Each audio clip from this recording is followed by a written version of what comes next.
बिस्मिल्लाहिर्रहमानिर्रहीम। मेरा मोहतरम सामीन कराम, हज़रत अब्दुर्रहमान बिन औफ रज़ी अल्लाह ताला अन्हु हुज़ूर अक़दस सल्लल्लाहु अलैहि वसल्लम से नकल करते हैं कि तीन चीज़ें क़यामत के दिन अर्श के नीचे होंगी।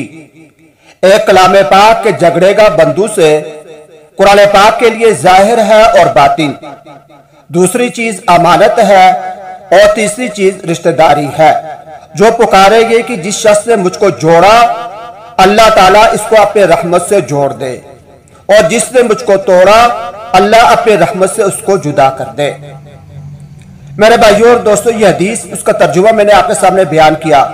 इस हदीस के अंदर अल्लाह तबारक व तआला हुज़ूर पाक अलैहिस्सलाम ने तीन आमाल बयान किए हैं कि तीन चीजें ऐसी हैं कि जो कल क़यामत के दिन अल्लाह तबारक व तआला के अर्श के नीचे होंगी।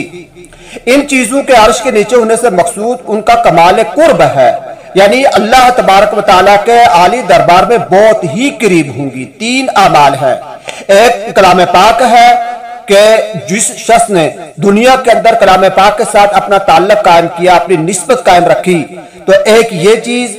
दूसरी चीज अमानतदारी है कि जिस शख्स ने अमानत का ख्याल किया, और तीसरी चीज रिश्तेदारी है।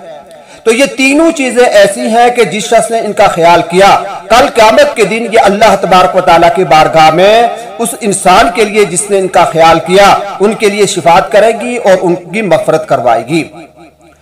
कुरान पाक के बारे में आता है कि कल क़यामत के दिन कुरान शरीफ बारगाह इलाही में अर्ज करेगा कि जिसने मुझको पढ़ा उस इंसान के बारे में कि या अल्लाह इसको जोड़ा मरहबत फरमाए, तो हक़ ताला शानहू करामत का ताज उस इंसान को अता फरमाएंगे।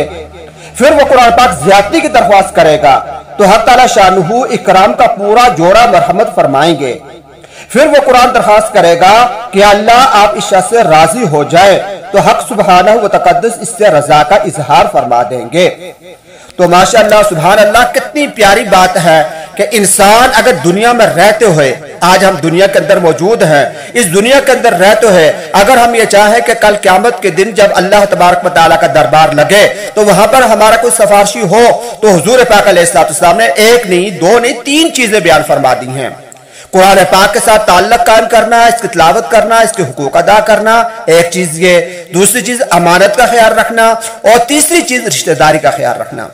अगर हम अपने सिफारिशी चाहें तो हम में से हर इंसान इसे कोशिश कर सकता है कि इन तीनों चीजों को अपना सिफारिशी बना सकता है। और अगर किसी वजह से हम इन तीनों चीजों की रियायत ना रख सकें, तो कम से कम इन तीन चीजों में से एक चीज हमारे पास जरूर होनी चाहिए, जो कल क़यामत के दिन उस खतरनाक वक्त के अंदर, उस खतरनाक माहौल के अंदर हमारा सिफारिशी बने और अल्लाह तबारक व तआला के हाँ हमारी सिफारिश करे। अल्लाह तबारक व तआला हमें इन तीनों बातों पर अमल करने की तौफीक अता फरमाए।